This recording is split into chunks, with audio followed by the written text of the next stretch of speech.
ആരുടെ അടുത്തും പോവാണ്ട് ഇങ്ങനെ വാശി പിടിച്ചിരിക്കണാണ് കൊച്ചു. ഇങ്ങനെ അങ്ങനെ വാശി പിടിച്ച് ഒന്നും ചെയ്യാണ്ട് കണ്ടോ ഒതുങ്ങിയിരിക്കണം. അല്ലെങ്കിൽ ഇങ്ങനെയല്ല ഹലമ്പാക്കും ഞങ്ങൾ, അല്ല ചിണ്ടു? Guys, welcome to my channel.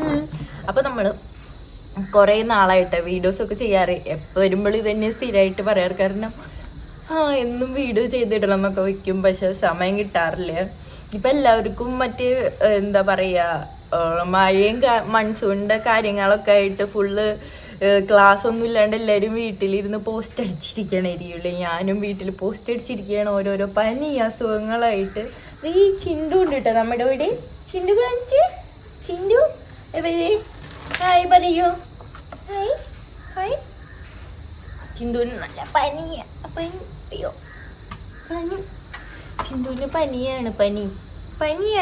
ഊവാണ് കണ്ട, ഊവാണ്. അത് കാരണം ആരുടെ അടുത്തും പോവാണ്ട് ഇങ്ങനെ വാശി പിടിച്ചിരിക്കണാണ് കൊച്ചു. ഇങ്ങനെ അങ്ങനെ വാശി പിടിച്ച് ഒന്നും ചെയ്യാണ്ട് കണ്ട ഒതുങ്ങിയിരിക്കണം. അല്ലെങ്കിൽ ഇങ്ങനെയല്ല ഹലമ്പാക്കും ഞങ്ങൾ, അല്ല ചിണ്ടു? ഹായ് പറഞ്ഞ എല്ലാവർക്കും ഹായ് ഹായ്.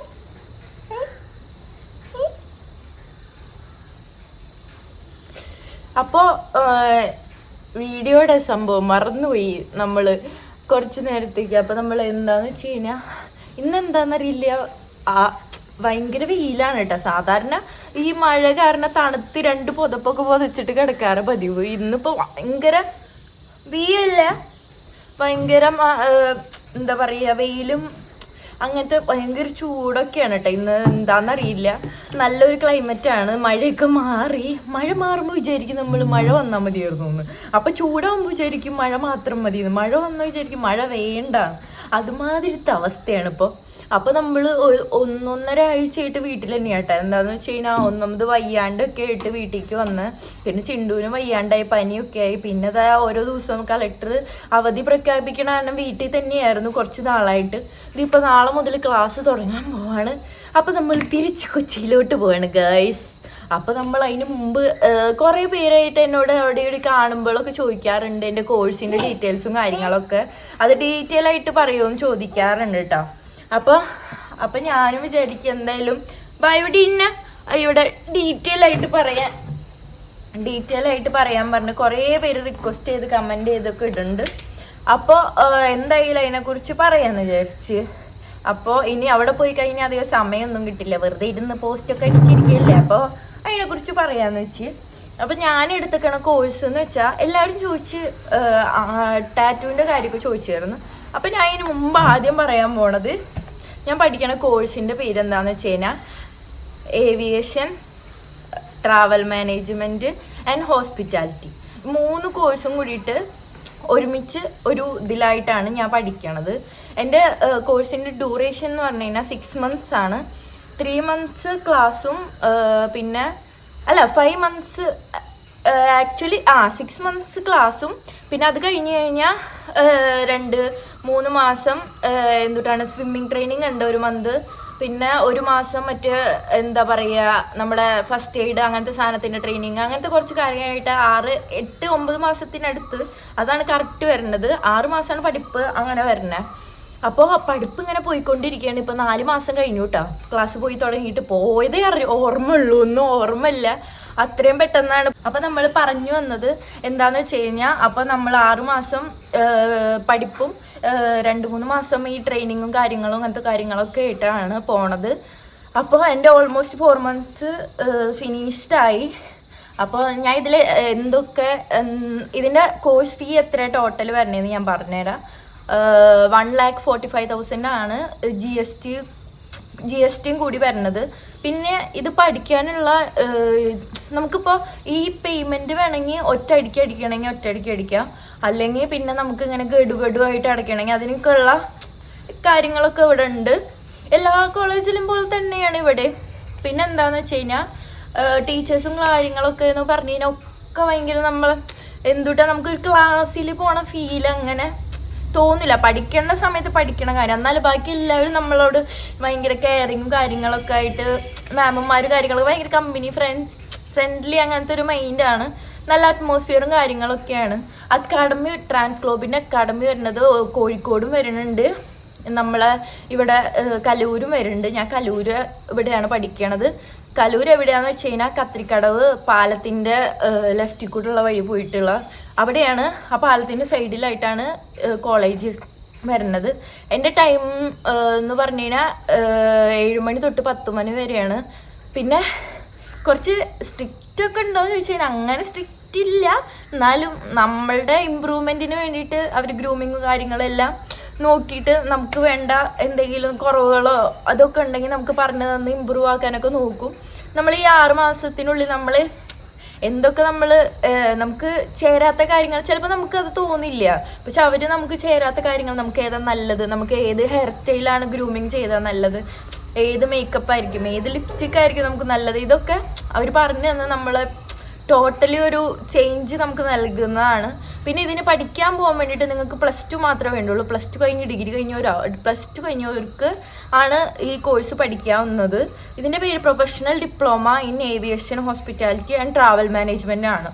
പിന്നെ എന്താണെന്ന് വെച്ച് കഴിഞ്ഞാൽ ഇതിലെ കോഴ്സുകൾ എന്ന് പറഞ്ഞു കഴിഞ്ഞാൽ ട്രാവൽ മാനേജ്മെൻ്റ് ഉണ്ട്, ബിസിനസ് കമ്മ്യൂണിക്കേഷൻ ഉണ്ട്, ലാംഗ്വേജസ് ഉണ്ട്, ഇംഗ്ലീഷ്, ഹിന്ദി, അതിനൊക്കെ വേറെ വേറെ ലെക്ചേഴ്സ്മാർ മാമുമാരൊക്കെ ഉണ്ട്. പിന്നെ ട്രാവൽ മാനേജ്മെൻറ്റ്, ഹോസ്പിറ്റാലിറ്റി, ഇങ്ങനത്തെ ഇതൊക്കെയാണ്, ഗ്രൂമിങ് എല്ലാം കൂടിയിട്ടാണ് ഉള്ളത്. പിന്നെ സ്വിമ്മിങ് ട്രെയിനിങ് അങ്ങനത്തെ എക്സ്ട്രാ കുറേ കാര്യങ്ങളുണ്ട്. പിന്നെ ഇൻറ്റേൺഷിപ്പ് ഉണ്ട്. പിന്നെ IV ഉണ്ടാവും, ഇൻഡസ്ട്രിയൽ വിസിറ്റ്. ഞങ്ങളുടെ ഇപ്പോൾ ഇൻഡസ്ട്രിയൽ വിസിറ്റ് കഴിഞ്ഞ് ഞങ്ങളുടെ ഹോസ്പിറ്റാലിറ്റിയുടെ ഇൻഡസ്ട്രിയൽ വിസിറ്റിന് എവിടെയാണ് പോയെന്ന് വെച്ച് കഴിഞ്ഞാൽ നമ്മുടെ കൊച്ചിയിലെ ബെസ്റ്റ് ഹോട്ടലായ ക്രൗൺ പ്ലാസയിലായിരുന്നു ഞങ്ങളെ കൊണ്ടുപോയത്. അവിടെയായിരുന്നു വൺ ഡേ ഉണ്ടായില്ല, ഒരു ഉച്ച അതുവരെയൊക്കെ ഉണ്ടായിരുന്നു IV കാര്യങ്ങളൊക്കെ. നമുക്ക് അവിടുത്തെ കാര്യങ്ങളൊക്കെ നേരിട്ട് കാണാനും നമ്മൾ ഈ 3 വഴികൾ നമുക്ക് ചൂസ് ചെയ്യാം. ചില ആൾക്കാർ ഏവിയേഷൻ ക്യാബിൻ ക്രൂ ഒക്കെ ഉറപ്പിച്ചിട്ട് ആദ്യമേ ഡ്രീമൊക്കെ ചെയ്തിട്ട് വരുന്ന ആൾക്കാരാണ് കൂടുതലും. പക്ഷെ ചില ആൾക്കാർക്ക് ഭയങ്കര ഡൗട്ടായിരിക്കും, ഞാനിപ്പോൾ ഏവിയേഷൻ എടുക്കുകയാണെങ്കിൽ ഏവിയേഷനിൽ എന്തായിരിക്കും എനിക്ക് നല്ലത്, ഞാൻ എന്താണ് എടുക്കണ്ടേ, ഹോസ്പിറ്റാലിറ്റിയിൽ ഞാൻ എന്താ പോകണ്ടേ, ട്രാവൽ എടുക്കണോ, എനിക്ക് ഏതായിരിക്കും സ്യൂട്ടാവുക. അപ്പോൾ നമ്മൾ ഫസ്റ്റ് ചേരുമ്പോൾ നമുക്ക് അങ്ങനെ ഡൗട്ടുള്ള ആൾക്കാരുണ്ടാവും. ഇത് ലാസ്റ്റ് കോഴ്സ് കഴിയുമ്പോൾ നമ്മൾ ആ ഒരു ഏതെങ്കിലും ഒരു വഴിയിലേക്ക് നമ്മൾ എത്തിച്ചേരും. അപ്പോൾ അങ്ങനെയാണ് കാര്യങ്ങളൊക്കെ. പിന്നെന്താണെന്ന് വെച്ച് കഴിഞ്ഞാൽ ക്ലാസ്സും കാര്യങ്ങളൊക്കെ അടിപൊളിയാണ്, നല്ല ടീച്ചേഴ്സും കാര്യങ്ങളൊക്കെയാണ്. 1,45,000 ആണ് ഞാൻ പറഞ്ഞ പോലെ. പിന്നെ എന്താണെന്ന് വെച്ച് കഴിഞ്ഞാൽ യൂണിഫോം ഉണ്ട്. എൻ്റെ യൂണിഫോം നിങ്ങൾ വ്ളോഗിലൊക്കെ കാണുന്നുണ്ടാവും. അതുപോലെ ക്യാബിൻ ക്രൂവിൻ്റെ ഒരു യൂണിഫോം ഉണ്ട്. പിന്നെ എല്ലാ വെനസ്ഡേയ്സും സാരി ഉടുക്കണം, അതാണ് ഏറ്റവും മെനക്കേട്. എനിക്കാണെങ്കിൽ സാരിനെ കുറിച്ച് ഒരു മലയാളിയാണെങ്കിൽ നമ്മൾ നാടൻ വേഷത്തിന് വേണ്ടാന്ന് വെച്ചിട്ട് കൂടുതൽ ഡെവലപ്പ് ആവാൻ നോക്കുമ്പോൾ നമ്മൾ ആ ഒരു വേഷം, പക്ഷെ നമ്മൾ പഠിക്കേണ്ടത് അതൊരു മാൻഡേറ്ററി ആണ്. കാരണം എപ്പോഴും നമുക്ക് ഹെൽപ്പിന് ആരും ഉണ്ടാവില്ല. അപ്പം ഞാൻ പഠിച്ചുകൊണ്ടിരിക്കുകയാണ്, 4 മാസമായിട്ട് ഞാൻ പഠിച്ചുകൊണ്ടിരിക്കുകയാണ്. അപ്പോൾ അങ്ങനത്തെ കാര്യങ്ങളൊക്കെ ഉണ്ട്. പിന്നെ എന്താ പറയുക, ഷോർട്ട് ഹെയർ ആക്കണവർക്ക് ആക്കാം, അങ്ങനത്തെ ഉണ്ട്. പക്ഷെ ഷോർട്ട് ഹെയർ ആക്കണമെങ്കിൽ ഈ ലെങ്ത്താണ് വേണ്ടത്. പിന്നെ ഈ ലെങ്ത്തിൽ നമ്മൾ സ്മൂത്തൻ ചെയ്തിടണം, അത് കുറച്ച് മെനക്കേടായ കാരണം നമ്മളത് അങ്ങനത്തെ പണികൾക്ക് പോകാണ്ടിരിക്കുകയാണ് നല്ലത്. പിന്നെ ഒരു കാര്യം ഞാൻ പറയാം കേട്ടോ, ഞാൻ ഇത് കോഴ്സിന് പോയിട്ട് അപ്പോൾ അതുപോലെ എന്നോട് ടാറ്റൂവിനെ കുറിച്ച് കുറേ പേര് ഇതിൽ എന്താ പറയുക, ചേച്ചിക്ക് ടാറ്റു ഉണ്ടല്ലോ ചേച്ചി, പിന്നെ എങ്ങനെ ഏവിയേഷൻ, ഞാൻ എന്താണെന്ന് വെച്ചാൽ ആ കോഴ്സിന് അത്ര ഇതുണ്ടെങ്കിലും ഞാൻ ഏവിയേഷനേ ഇല്ല, എന്താ പഠിക്കണമെന്ന് ചോദിച്ചാൽ ഏവിയേഷൻ അങ്ങനെ പറയാറുള്ളൂ, വെറുതെ നീട്ടി വലിച്ച് ഇങ്ങനെ പറയണ്ടല്ലോ എന്ന് വെച്ചിട്ട് ഏവിയേഷൻ എന്നേ ഞാൻ പറയാറുള്ളൂ. അപ്പോൾ എല്ലാവരും എന്നോട് ഇൻസ്റ്റാഗ്രാമിലാണെങ്കിൽ യൂട്യൂബിൽ വ്ളോഗ് ഇടുമ്പോഴൊക്കെ ചോദിക്കണം, ഇത്രയും ടാറ്റു ഉള്ളപ്പോൾ എങ്ങനെയാണ് ഏവിയേഷന് പോകണം, അവിടെ അങ്ങനെ ജോലി കിട്ടുമോ എടുക്കുമോ അങ്ങനെയൊക്കെ ചോദിക്കണം. അപ്പോൾ ഞാൻ ഫസ്റ്റ് തന്നെ ഞാൻ പറയണേ, ഞാൻ ഏവിയേഷനിലല്ല നോക്കണം. എന്താണെന്ന് വെച്ച് കഴിഞ്ഞാൽ ഞാൻ അറിയാമല്ലോ ടാറ്റു ഉള്ള കാരണം അതിൽ നമ്മൾ വെറുതെ അതിൽ നോക്കി സമയം കളയണേക്കാളും നല്ല വേറെ 2 ഫീൽഡ് ഉണ്ട്, അത് നോക്കണേ നല്ലത്. പിന്നെ ഏവിയേഷൻ എടുക്കാനും പോണ ആൾക്കാരോട് ഞാൻ പറഞ്ഞുതരാം, ടാറ്റു പാടില്ല. നമ്മൾ എന്താ പറയുക, ഇൻ്റർവ്യൂസിനും കാര്യങ്ങളിലൊക്കെ പോകുമ്പോൾ നമ്മളെ എന്താ പറയുക, കാണുന്ന സ്ഥലത്തൊന്നും ടാറ്റൂസ് ഒന്നും പാടില്ല. പിന്നെ നമുക്ക് ഹിഡൻ ആയിട്ട് ചെറുതായിട്ട് അവിടെ ഇവിടെയൊക്കെ അടിക്കാം. പക്ഷെ ചില എന്താ പറയുക ചില ഇതിൽ അങ്ങനത്തെ എന്താ എയർലൈൻസിൽ അതും ആക്സെപ്റ്റഡ് അല്ല, ഫുള്ളി ക്ലിയർ ആയിരിക്കണം, അങ്ങനത്തെ സ്ഥലങ്ങളും ഉണ്ട്. അപ്പോൾ അങ്ങനത്തെ കുറച്ച് കാര്യങ്ങളൊക്കെ ഉണ്ട്. പിന്നെ നിങ്ങൾ ഗ്രൗണ്ട് സ്റ്റാഫായിട്ട് അങ്ങനെയൊക്കെ നോക്കുകയാണെങ്കിൽ ഡിഗ്രി മാൻഡേറ്ററി ആണെന്ന് തോന്നുന്നു. അപ്പോൾ എനിക്ക് ഏവിയേഷൻ ഫീൽഡിൽ ഞാൻ പഠിക്കുന്നേ ഉള്ളൂ. ഞാൻ കൂടുതൽ നോക്കണത് ഹോസ്പിറ്റാലിറ്റിയാണ്. കാരണം എനിക്ക് ഹോട്ടൽസ് അങ്ങനത്തെ ബേസായിട്ട് കുറച്ച് ഫ്രീ ആയിട്ട് വർക്ക് ചെയ്യാൻ പറ്റി അങ്ങനത്തെയാണ് ഇഷ്ടം. പിന്നെ ഈ ടാറ്റു കാര്യങ്ങളുള്ളതുകൊണ്ട് അത് നോക്കിയിട്ട് കാര്യമില്ല. ഫസ്റ്റ് ടൈം പോയപ്പോൾ തന്നെ എന്നോട് പറഞ്ഞു ടാറ്റു എന്നുള്ള ഈ ഫീൽഡിൽ നോക്കാൻ പറ്റില്ല എന്ന് പറഞ്ഞു. ഞാൻ അപ്പം തന്നെ ആക്സെപ്റ്റ് ചെയ്തതാണ്. അപ്പോൾ എനിക്ക് കൂടുതലും നോക്കാനും താല്പര്യം ഹോസ്പിറ്റാലിറ്റിയാണ്. അതാകുമ്പോൾ നല്ല ഹോട്ടൽസിലൊക്കെ വർക്ക് ചെയ്യുക, എക്സ്പീരിയൻസ് കിട്ടും. ഏവിയേഷൻ മോശമാണെന്നല്ല, എല്ലാത്തിനും അതിൻ്റേതായ ബെനിഫിറ്റ്സ് ഉണ്ട്. പിന്നെ എന്താണെന്ന് വെച്ച് കഴിഞ്ഞാൽ ഞാൻ നേരത്തെ പറഞ്ഞു വന്നത്, നിങ്ങൾക്ക് ഇതിനു വേണ്ടി നിങ്ങൾ കുറച്ച് ത്യാഗങ്ങളൊക്കെ ചെയ്യേണ്ട അവസ്ഥ വരും. എന്നെ ഫസ്റ്റ് കണ്ട ആൾക്കാർക്കൊക്കെ അറിയാം ഇതിന് പോണേക്ക് മുമ്പ് എൻ്റെ ചെവിയൊക്കെ എങ്ങനെയായിരുന്നു എന്ന്. ഇപ്പോൾ കണ്ടോ, ഒരു പിയേഴ്സിങ് മാത്രമേ ഉള്ളൂ, ഒരു പിയേഴ്സിങ് മാത്രമേ പാടുള്ളൂ. ഞാൻ സെക്കൻഡും തേർഡും ഫോർത്തൊക്കെ ഇട്ടിട്ടാണ് അതിൻ്റെ ഇൻഡക്ഷൻ ഫസ്റ്റ് അതിൻ്റെ ഇതിന് വിളിച്ച സമയത്ത് പോയിണ്ടായിരുന്നു. അപ്പോഴാണ് പറഞ്ഞത് CMO മാം പറഞ്ഞത് എന്താ വെച്ച് കഴിഞ്ഞാൽ പിയേഴ്സിങ് ഒന്നും അലൗഡല്ല, നോസ് പിയേഴ്സിങ് പോലും അലൗഡല്ല. ഇതിപ്പോൾ ഞാൻ ഇമിറ്റേഷൻ അങ്ങനത്തെ നോമേഴ്സ് ചെറിയ ഒരു സ്റ്റോൺ വെച്ചേക്കണതാണ്. എനിക്ക് മൂക്കുത്തി അലൗഡല്ല, ക്ലാസ്സിൽ പാടില്ല. നമ്മൾ ജോലിക്ക് പോകുമ്പോഴും ഈ ഒരു ഫീൽഡിൽ പിയേഴ്സിങ്സ് ഒന്നും അലൗഡല്ല. നമ്മൾ ആകെ ഒരു പിയേഴ്സിങ് ഇടാൻ പാടുള്ളൂ, അതാണെങ്കിലും പേളിൻ്റെ ഇതുള്ളത്. എനിക്ക് പിന്നെ അലർജി കാരണം ഞാൻ ഗോൾഡാണ് ഇടണേ, ഒരു സ്റ്റഡ് മാത്രമേ ഇടാൻ പാടുള്ളൂ, നോസ് സ്റ്റഡും പാടില്ല, അങ്ങനെയാണ്. പിന്നെ ബിന്ദി പാടില്ല, അങ്ങനെ കുറച്ച് കാര്യങ്ങളൊക്കെ ഉണ്ട്. അത് നമ്മൾ പിന്നെ നമുക്ക് എന്തെങ്കിലും ഒരാഗ്രഹം ഡ്രീം ഇതാക്കി വരികയാണെങ്കിൽ അതൊന്നും വലിയ കുഴപ്പമില്ലാണ്ടാവുമല്ലോ. അതുപോലെയാണ് ഞാനും ഇപ്പോൾ അത് കേട്ടപ്പോൾ ഞാൻ എല്ലാ സ്റ്റഡും ഊരിക്കളയൊക്കെ ചെയ്ത് നോസിങ്ങൊക്കെ ഇപ്പം അടയാറായി ആ ഒരു അവസ്ഥയിലേ. പക്ഷെ നമ്മൾ ജോലിയാണല്ലോ നമ്മുടെ ഏറ്റവും കൂടുതൽ, അതൊക്കെ പിന്നെയും ചെയ്യാമല്ലോ എന്ന് വെച്ച്. അപ്പോൾ അതൊക്കെയാണ് കാര്യങ്ങളൊക്കെ.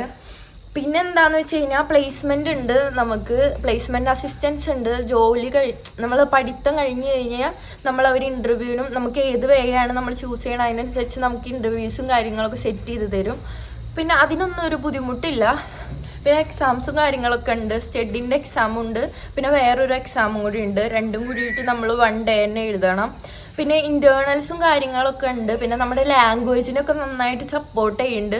ഡെയിലി ക്ലാസ്സിൽ ഇംഗ്ലീഷ് മാത്രമേ സംസാരിക്കാൻ പാടുള്ളൂ. നമ്മളിടയ്ക്ക് മാം കാണാണ്ടിരിക്കും, എന്നാലും മിക്കവാറും ക്ലാസ്സിൽ ആൾക്കാരോട് ഇംഗ്ലീഷിൽ തന്നെയാണ് സംസാരിക്കാറ്. നമ്മളെ ഇമ്പ്രൂവ് ചെയ്യിക്കാനും കാര്യങ്ങൾക്കൊക്കെ വേണ്ടിയിട്ട് അവർ നന്നായി ഹെൽപ്പ് ചെയ്യും.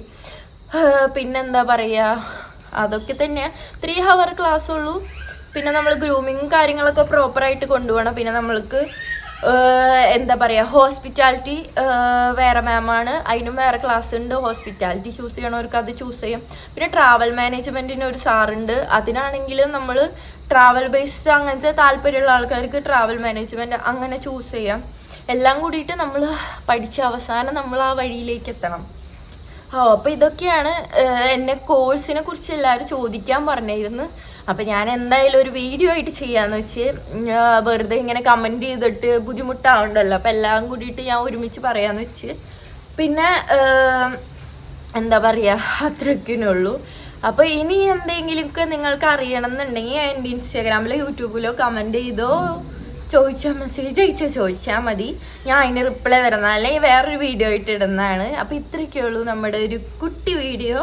അപ്പോൾ ഇനി ഇൻഫോർമേഷൻസ് കാര്യങ്ങളൊക്കെ ആയിട്ട് നമ്മൾ അടുത്ത വീഡിയോയിൽ വരുന്നവരെ എല്ലാവർക്കും ടാറ്റാ ബൈ ബൈ. അപ്പോൾ എന്തെങ്കിലുമൊക്കെ നിങ്ങൾക്ക് വേണ്ട വീഡിയോസ് ഉണ്ടെങ്കിൽ എന്നെ കമൻറ്റ് ചെയ്ത് അറിയിക്കുക. അപ്പോൾ ഞാൻ അങ്ങനത്തെ വീഡിയോസ് ആയിട്ട് വരുന്നതാണ്. ചിലപ്പോൾ എല്ലാവർക്കും പുതിയ വീഡിയോ ആയിട്ട് വരുന്നവരെ ബൈ ബൈ.